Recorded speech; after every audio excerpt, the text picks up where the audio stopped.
We begin with breaking news out of Scottsdale Airport. One person is killed, several others injured after a plane crashes into another plane on the ground. That's right. 12 News journalist Gabriela Becerra is there live at the scene. And Gabby, what have you learned so far? Well, Troy Caribe, this is still a massive police presence here at the Scottsdale Airport. Behind me, you can see just dozens of flashing lights right in front of the Southwest Jet Center.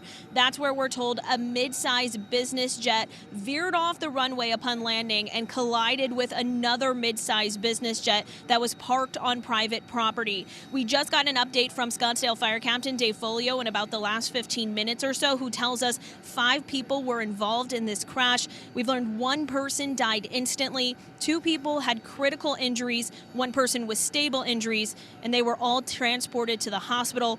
1 person at this time is still trapped on the plane, but it's unclear what condition they are in. Take a listen. And this is a still active scene. We're still working on extricating one soul out of one of the airplanes.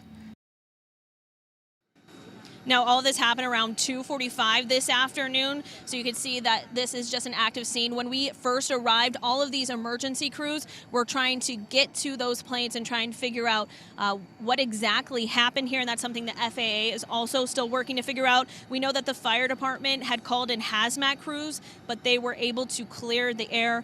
In the meantime, the FAA is temporarily pausing all flights into the Scottsdale Airport. We are working to get more information on what exactly happened here. We know that officials are expecting to give us another update in just about an hour, and we'll share that with you when we have it. Back to you guys. Gabby, they were described as mid-sized business jets. Do we have any idea which businesses these jets were affiliated with, or maybe even any individuals?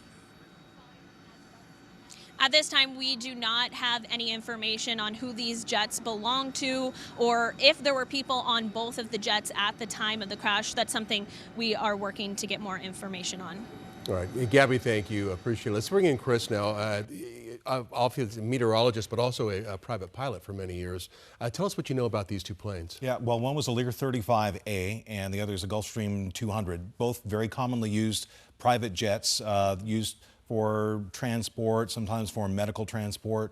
I've flown in and out of the Scottsdale Airport a number of times, and it has a single runway. So with one on the ground and one landing, you would have to surmise that the landing aircraft, something happened to it that caused it to veer off the runway and crash into the parked airplane. At least that's what we know. Right, because they said that the parked plane was on private property. It wasn't on the runway. It could have been in a non-controlled area of the ground, so they wouldn't necessarily have to be under ground control, or if it was parked on a ramp.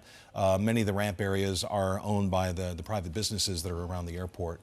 But it can be a very busy place, and Scottsdale is a home for a lot of private jets coming in and out. Yeah. When you hear about extrication happening on a jet like this, I would imagine that's a very difficult operation. Does it have only one door in and out? Typically, they have 2, the main entrance door, and then there's some sort of an emergency exit.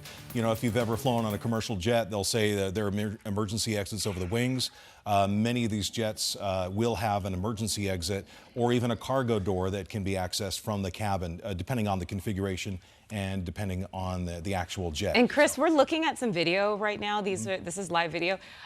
Just from your knowledge of this airport, can you kind of give us an idea of just kind of what we're looking at, what location? Well, the Gulfstream is the one on the left. The Learjet is the one on the right.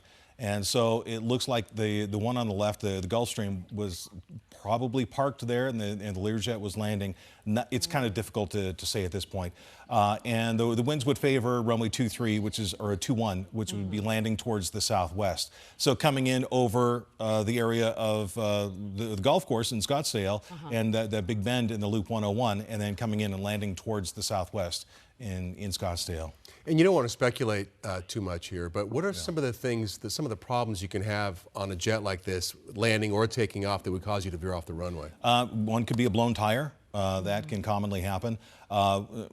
These jets have thrust reversers, these clamshell devices that reverse the thrust to help them slow down. Sometimes you can have an asymmetric thrust reverser deployment, which can cause directional control, or a FOD, foreign object debris, can get into the engine and cause the engine to fail, and that can cause directional control issues. So there are a number of things that they will be looking at. Maybe the brakes failed on one side when they went to brake, and they could have swerved and veered off the runway. They'll be looking at a lot of these things, but again, Troy, like you said, it is not really the time to speculate, because there will be a lot of speculation, as with any aircraft accident that happens. But the investigators will go in and they'll look at everything, even some things that may be apparent to an observer or appear to be obvious.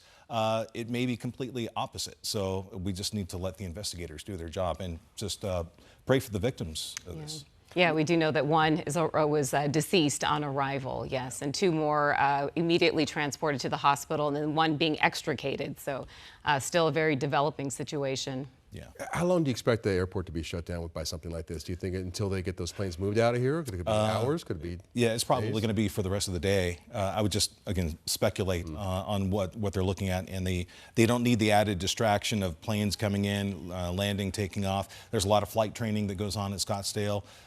So they just want to minimize that distraction and just isolate this area and focus on the investigation. Right. And what we do know at this time is that about 3 o'clock or so, we have the video here, if we could pull that up.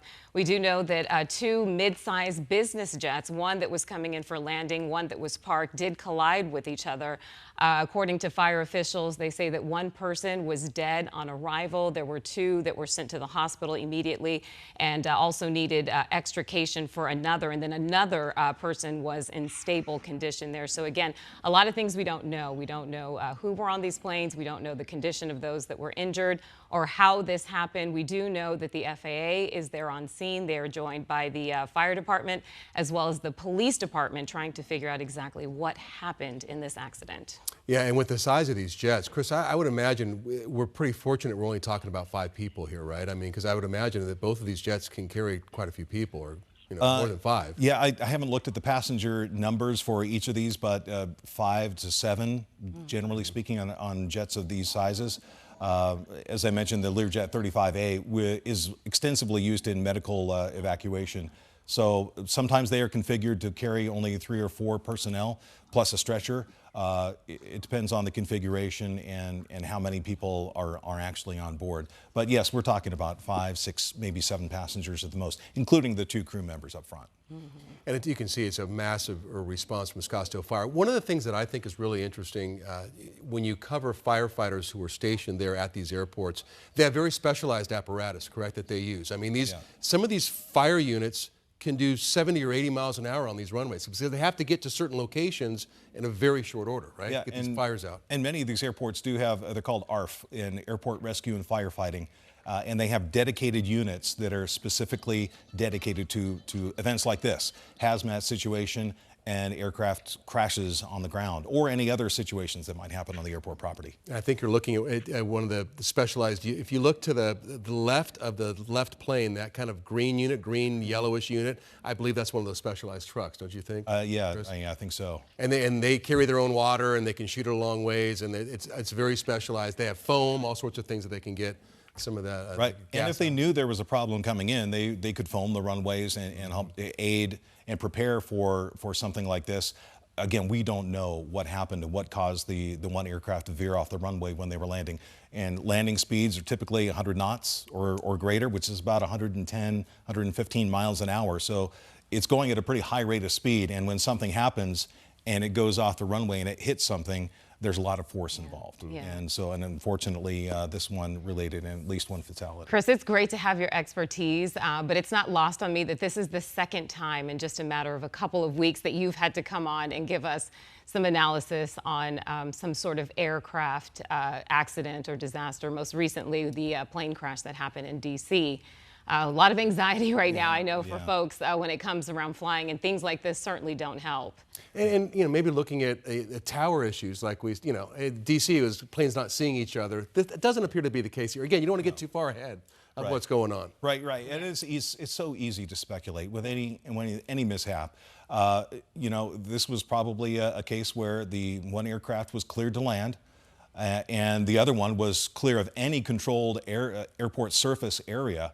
We call it a non-controlled area on the field. So one airplane was just sitting there parked, and another one came in. Something obviously happened, caused them to lose control, directional control on the runway. They veered off and they crashed into the parked plane. Similar to if you were driving down the freeway and maybe you were stopped at a stoplight and another car came through, lost control, and they crashed into you. Through no fault of your own, they came crashing in, and things happen. Right, and we don't know if there were any passengers on the plane that was parked.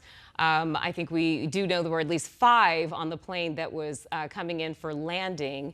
The conditions of those passengers, we do know one was deceased on arrival. That is according to Scottsdale Fire. Then there were 2 others who were rushed to the hospital, another in stable condition, and then a 5th that was being extricated. So we don't know. At this point, we haven't gotten word yet if that person has eventually been extricated and what their condition is. Yeah, and you can only imagine what that operation is like. I mean, depending, the front of the plane, which probably took the brunt of the impact, is not visible from our angle that we're being able to see right here. But maybe, you know, you've got a crumpled, you know, are they mostly aluminum, Chris, that they're made out of? What are they made out of? Yeah, aluminum frames. Some are carbon fiber, but yeah, jets of this size would be mostly out of aluminum. Yeah, Okay. the lighter material. So we know that the runway is closed there at Scottsdale Airport. So Chris, what's happening with the planes that are coming in that are supposed to be landing at Scottsdale Airport? Probably diverting to other airports in the area. You can divert to, if you're flying in a jet, probably Deer Valley Airport, even Sky Harbor, Chandler Airport, depending on the needs of the jet, maybe Mesa Gateway Airport.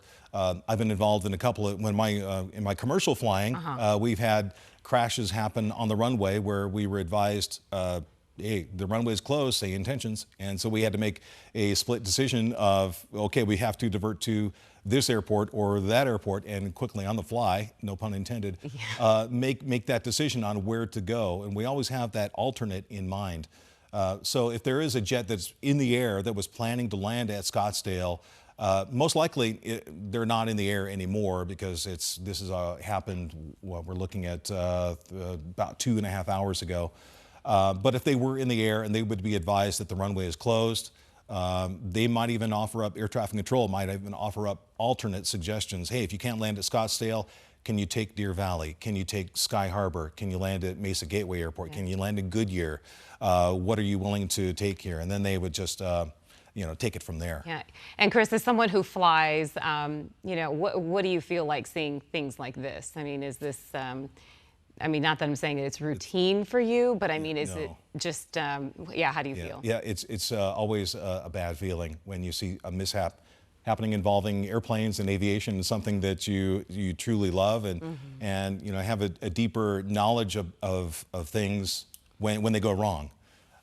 And with a lot of incidents that we have happen, often it's a time for us to learn on what not to do as much as it is what to do. And some things are certainly out of our control. Things happen. And this may be a case of where it could be a blown tire on landing, or there was a structural failure of some component of the aircraft that caused the pilots to lose control and crash into something else on the ground. So we just don't know at this point. Right.